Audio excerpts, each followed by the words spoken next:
Okay, on this occasion we are going to talk about Typescript in monorepos. We're going to see how project linking works. We're going to talk a little bit about Typescript project preferences. And then we are going to see the difference between an internal package and a build package. And finally we'll talk about how to handle dependencies in a monorepo. Okay, so I have prepared a repository named Typescript in monorepos. And I have three branches, one called npm workspaces, another one path aliases, and another one relative imports.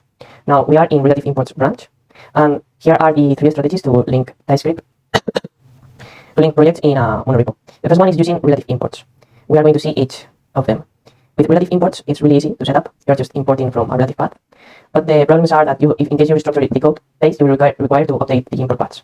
And with regards to Typescript, the workspace is treated as a single project. So here inside packages, I have an Angular application. And I have a buildable library, which will explain later what are the difference between a buildable and non-buildable library. And inside the father library, this is just a library which is importing from the buildable and non-buildable libraries. And here, as we are in the relative import branch, we are simply importing from relative paths. This is just the difference between using relative paths and using path aliases. Okay, so in this case, we are importing directly from the Typescript source code. And if we execute this, then we see printed the functions that we are exposing from the buildable and non-buildable library. Okay, so now if we move to the branch path mapping, path aliases, then again, here, basically the difference is that we have a tsconfig base, which every other tsconfig will extend from, and in the tsconfig base, we will have path mappings, path aliases. So we will point the repo buildable library to the source code of this library, and so on. So now if we move to the father library, then we are importing directly with the path aliases. And we run the code. Again, we see that we are able to load this function. And now, if we move to the to the third approach, well, again, path aliases eliminates the need for relative imports, which is more maintainable structure. But with regards with Typescript, the workspace is treated as a single project as well. Now, for package manager workspaces, we're going to switch to the branch npm workspaces, and we are going to see with this approach, we simply declare in the root package JSON a workspace key, and we point to the packages folder. We are telling npm that all our projects are going to be placed inside packages folder. Now, under the hoods, if we install it, we will see how the linking works, because we will see that inside the modules, this is how the linking is done via npm, which is just a symlink to the actual files. And again, we can, if we execute it, we can print the values. Now with npm workspaces, we delegate the package resolution to the package manager, making it independent of Typescript, and it works seamlessly at runtime. And with regards to Typescript, each project will compute Typescript tooling, so the workspace is not treated as a single project. Here, the father lib is configuring Typescript by its own. And these are the main three methods for project linking inside a monorepo. Now, going back to the README, we are not going to cover Typescript project preferences in this video, because again, this is a feature of Typescript which will let us divide the the Typescript projects in smaller pieces, and will configure to make incremental builds.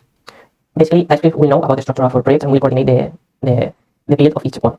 But it introduces configuration overhead, and with this regard, NX can help us syncing these configuration references automatically, but we will not cover it at least in this video. We're going to see now the difference between internal packages and build packages. Now, with terminology, in NX, they are called non-buildable library and buildable libraries. An internal package will be a non-buildable library. And what's the difference? So if we inspect the non-buildable library, we will see that we are pointing directly to the Typescript source code. So the consuming library, in this case the father library, will be responsible for compiling the code. If we inspect this, let me see. Okay, so let me install and restart Typescript server. Okay, so now we see that here in a non-buildable library, we have we are pointing directly to the Typescript source code.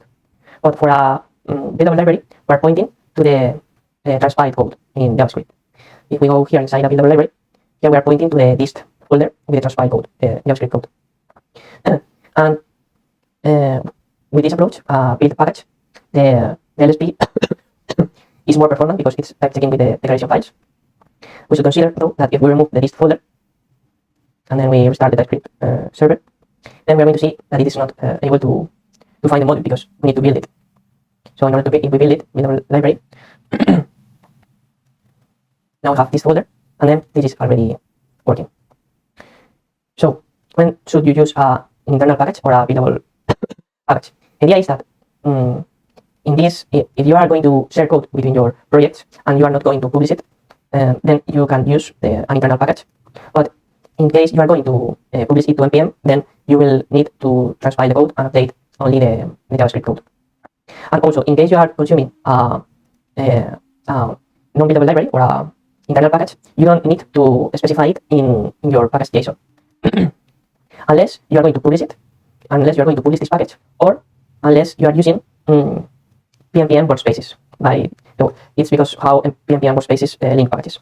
All the information with greater details are here inside this inside this link, which is an article of NX, which explains very well every concept that we are seeing now. And finally, we're going to talk about handling dependencies in a monorepo.